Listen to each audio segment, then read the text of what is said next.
So there's a backstory to that that's long. So,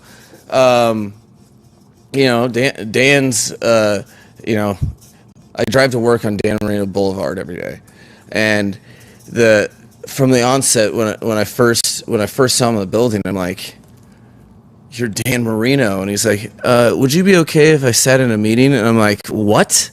Yes." I'm just honored that you'd actually, be interested. But he's around in the quarterback meetings a lot, in our staff meetings, and in those, over the course of time, you throw a jab out here or there, and every time you throw a jab out, he says, "I've been waiting for someone." He's the biggest Dolphins fan, and he wants everything, every success that Two and the guys could have, and so when he was going on the coin toss, I think there was some records up there. So literally, I just said that to make Dan laugh. That was the only because we talk about breaking records, and he's like, finally, and on top of that,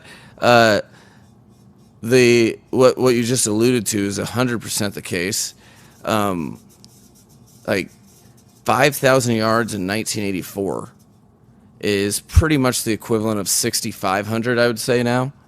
Like, I mean, that record stood for 2011. That's 16 years, 27 years, something like that. Like, so there's a reason it stood for that long, and it's a mind-blowing number. I remember as a kid just, being so involved in stats, and I was a huge John Elway fan, and he wasn't sniffing 5,000. So yeah, you're exactly right. That's like inflation. You have to account for inflation, so it'd be about 6,500 to break his record, I think.